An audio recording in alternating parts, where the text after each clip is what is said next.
कैफी आजमी का शहर, तमसा नदी का किनारा, फूलपुर प्राचीन नाम, कौसला साम्राज्य का हिस्सा, बनारसी साड़ियों के लिए मशहूर, ऋषियों और विद्वानों की जन्मस्थली। ये है आजमगढ़ लोकसभा क्षेत्र।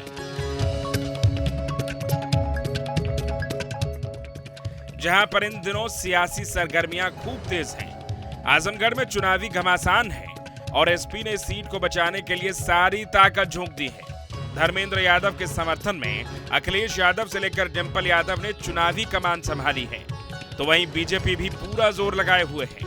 बीजेपी के दिग्गज नेताओं के अलावा भोजपुरी स्टार दिनेश यादव उर्फ निरहुआ लगातार प्रचार कर रहे हैं।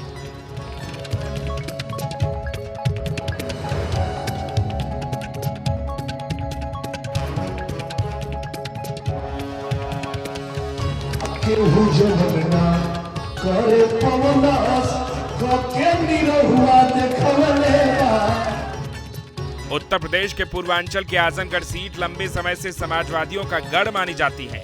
आजमगढ़ सीट अस्तित्व में आने के बाद से हुए 18 चुनावों में 17 बार यहां मुस्लिम और यादव चेहरे संसद पहुंचे हैं, लेकिन इस बार कहानी अलग है।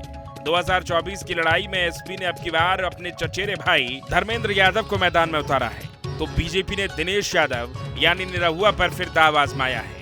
बीएसपी ने मशहूद अहमद अंसारी को टिकट दिया है। इन दोनों के बीच मुख्य मुकाबला है, लेकिन आजमगढ़ की जनता किसे चुनेगी, यह हमने ग्राउंड पर जाकर लोगों से पूछा। हम इसमें पूर्वांचल के आजमगढ़ में हैं। ये वो आजमगढ़ जहां पर सियासत इस समय बेहद गर्म है। जिस तरीके से आप देख रहे हैं ये दूध खौल रहा है, ठीक उसी तरीके से इस समय यहाँ पर सियासत भी खौल रही है। 25 मई को यहाँ पर चुनाव होने हैं। ऐसे में आम जनता के मन में क्या है, जनता क्या सोचती है, इसे लेकर के हम आजमगढ़ के इस बाजार में हैं, जहाँ पर चाय की अड़ी में साथ साथ चर्चा इस बात पर आम है कि इस बार चुनाव में क्या होना है। भाई साहब, क्या चर्चा हो रही है इस बार, क्या दिखाई दे रहा है, माहौल क्या है? बहुत तगड़ी लड़ाई है, बहुत सख्त लड़ाई है। दोनों दल, भाजपा और समाजवादी पार्टी। समीकरण ये है कि भाजपा का जनाधार बढ़ा है। आप लोग देख रहे हैं, जैसे भाजपा का पहले क्या था कि भाई सवर्ण वोटर ही उनके वोटर माने जाते थे और नीचे के कुछ जो आस्था रखने वाली जातियां थी वो साथ थी। आज की डेट में भाजपा का जनाधार बहुत बढ़ चुका है। आदरणीय मोदी जी और योगी जी के शासन को लोग अच्छा मान रहे हैं। एक तरफ दिनेश लाल यादव हैं जो अभी मौजूदा सांसद हैं, बाई इलेक्शन में सांसद बने थे। दूसरी तरफ अखिलेश यादव की ये कर्मभूमि रही है, जिसे अब धर्मेंद्र यादव संभाल रहे हैं। तो क्या लगता है दोनों में क्या टक्कर दिखाई देता? देखिए, जनता के दिमाग में एक चीज़ है कि धर्मेंद्र जी भी चहेते नेता हैं और उस परिवार से इस जिले की नज़दीकी भी रही है। जैसे मुलायम सिंह के प्रति यहाँ के जिले के लोगों में आस्था आज भी है, लेकिन कौन सा रास्ता कहाँ तक जाता है, अब जनता को ये लग रहा है कि मोदी जी की सरकार बनने जा रही है। अगर निरहु सांसद बनेंगे तो वो एक डायरेक्ट प्रतिनिधित्व मिलेगा जिले को, और 2 साल की सांसदी में निरहु ने बहुत अच्छा काम करके दिखाया है। भैया क्या बताइए, आजमगढ़ का जो माहौल है इस समय क्या है? सियासत तो गर्म है क्योंकि आने चुनाव आ गया है 25 मई। और तो सिर्फ राष्ट्रवाद के नाम पड़ेगा। हमको सिर्फ देश की सुरक्षा और प्रदेश में जो शासन है वही अच्छा लग रहा है, इसलिए हमारा वोट राष्ट्रवाद को पड़ेगा। तो क्या दिखाई देता है आजमगढ़ में? सपा के राज में बहुत विकास हुआ है और यहाँ से सपा निकल रही है, 1-1.5 लाख वोट से निकल रही है। भाई साहब, बताइए, नोट तो आप गिन रहे हैं, मगर हुआ क्या है आजमगढ़ में? कुछ हुआ है? 15 महीने की बात की जाए, उससे पहले की बात की जाए? 15 महीने के बाद वाला परिवर्तन अच्छा खासा हुआ है भैया, हुआ है। क्या दिखाई दिया है? अरे जैसे रोडें बन गया, सुरक्षा महसूस कर रहे हैं, काम धाम बढ़िया चल रहा है। बैठ के आपके सामने ही तो कर रहे हैं भैया। परेशानी होती तो कैसे करते? मामला ठीक है। मैंने 15 महीने वाला? हाँ बिल्कुल बिल्कुल। तो क्या दिखाई दे रहा है, चुनाव में टक्कर है?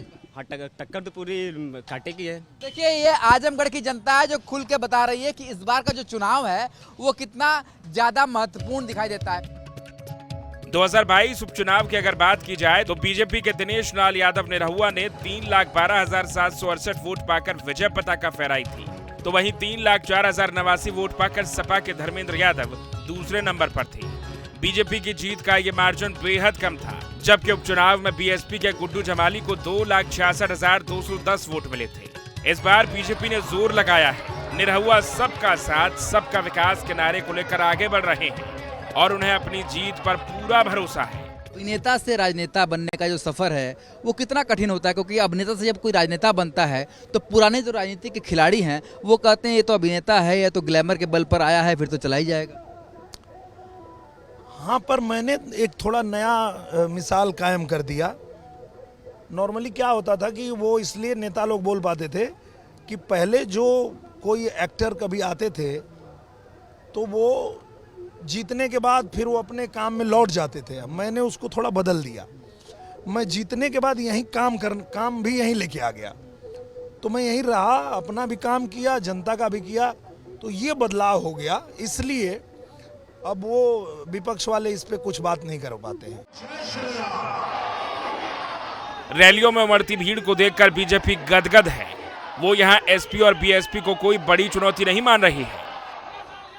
अब बहुत आसान हो गया है यहाँ भाजपा के लिए, क्योंकि हम लोग जब 19 में आए थे तो यहाँ के लिए नए थे और सपा और बसपा का गठबंधन भी था, तो उसमें अखिलेश यादव जी बच गए थे।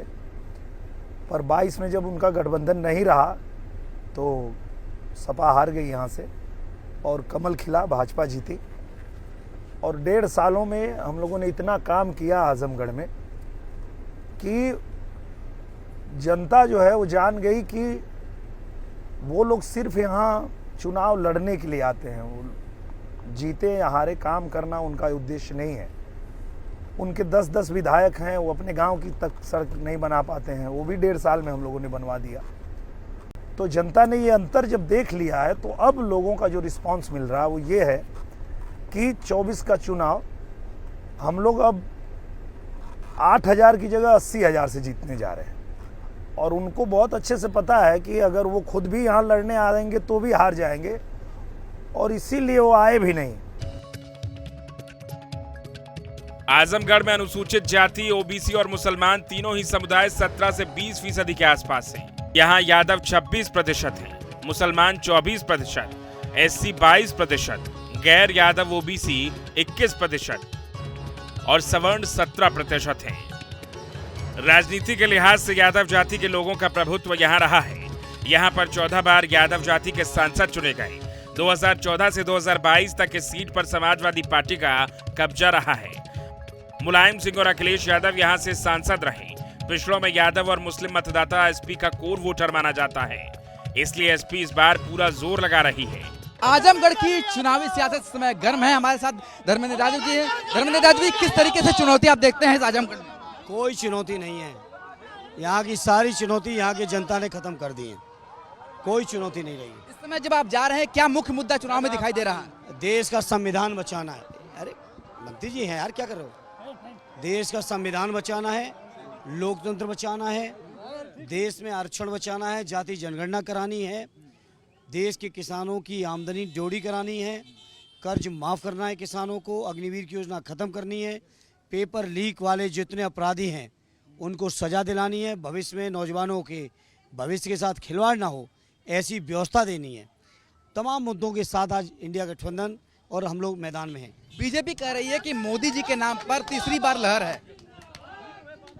खुशफहमी के लिए मेरे पास कोई शब्द नहीं है। इनका कहना है फ्री में राशन दिया, आयुष्मान कार्ड दिया, इसका असर पड़ेगा। वो पहले भी मिल रहा था और इस बार तो और बढ़ के, अगर मोदी जी 5 किलो राशन की दम पे चाहते हैं सरकार बने, तो इंडिया गठबंधन ने कहा है कि हम 10 किलो देंगे, और इंडिया गठबंधन जो कहता है वो करता है। अखिलेश यादव जी की सीट रही है, तो आपके लिए कितनी बड़ी चुनौती रहेगी? बहुत ज्यादा मात्रा में वोट जो हासिल पार्टी ने, माननीय राष्ट्रीय अध्यक्ष जी ने, आजमगढ़ के लोगों ने बहुत बड़ी जिम्मेदारी दी है, बड़ा विश्वास किया है। इसलिए मैं कोशिश करूंगा कि पार्टी की सारी उम्मीदों को और क्षेत्रवासियों की सारी उम्मीदों को पूरा कर सकूं। दिनेश लाल यादव नहीं रहुआ को किस तरीके से देखते हैं?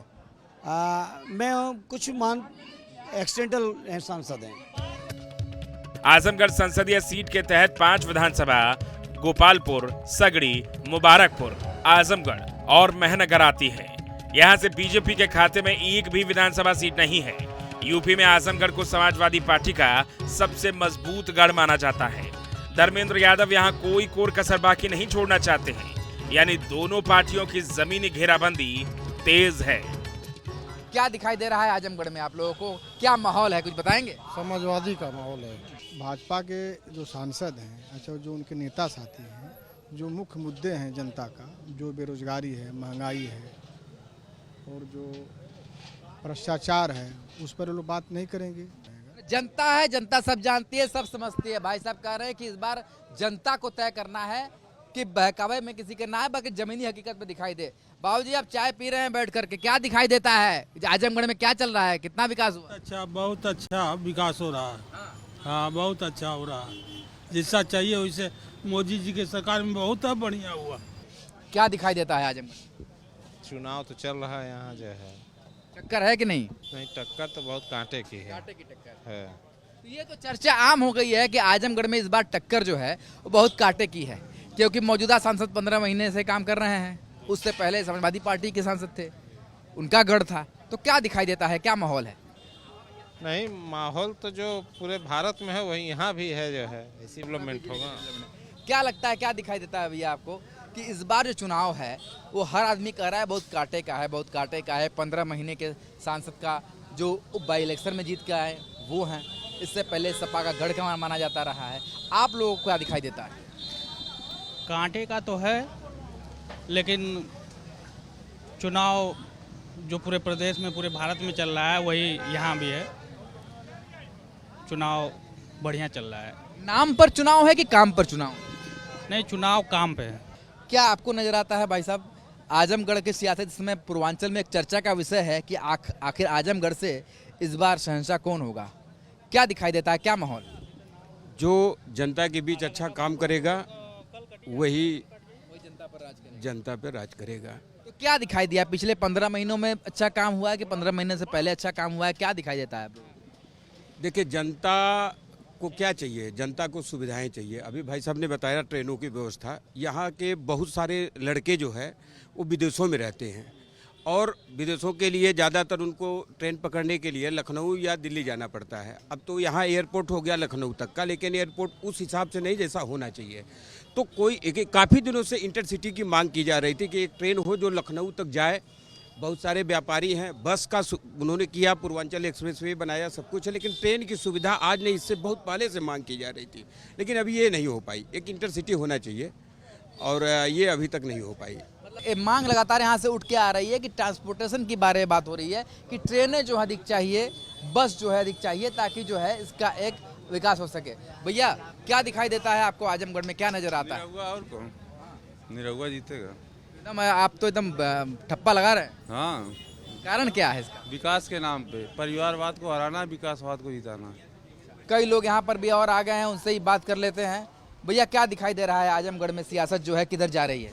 मैं तो यही बोलूँगा कि अगर वोट दिया जाए तो काम को देख के दिया जाए। ऐसा नहीं कोई जाति का मतलब पक्ष लेके या किसी जात धर्म के आधार पर नहीं, बल्कि काम, बिल्कुल काम के आधार पे होना चाहिए। सब लोग की आंखें खुली हुई हैं, सब समझदार हैं। मतलब वोट जो है वो काम के आधार पर होना चाहिए। क्या हुआ है 15 महीने में? बाई इलेक्शन के बाद जो सांसद बने उन्होंने क्या काम किया, उससे पहले क्या हुआ? देखिए, 15 महीने में सांसद ने जो काम कर दिया है, अब तक के किसी सांसद ने वो काम नहीं किया है, वो काम नहीं हुआ है। तो फिलहाल हमने आजमगढ़ की जनता से बात की और जाना कि उनके दिल में क्या है। सभी ने ये कहा कि काम के आधार पर ही मतदान होना चाहिए। अब इंतजार 25 मई का है, जब आजमगढ़ में मतदान होगा और 4 जून को ये फैसला हो जाएगा कि आखिर जनता के दिल में राज कौन करता है। पूर्वांचल की हॉट सीटों में शुमार आजमगढ़ में सियासत गर्म है। मुख्य मुकाबला बीजेपी और समाजवादी पार्टी के बीच है।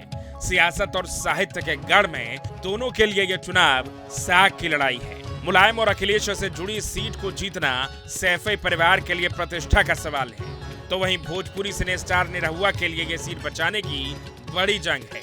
25 मई को चुनाव है और 4 जून को यह पता लग जाएगा कि विरासत की सियासत ने बाजी मारी है या बीजेपी की बादशाहत कायम रही है।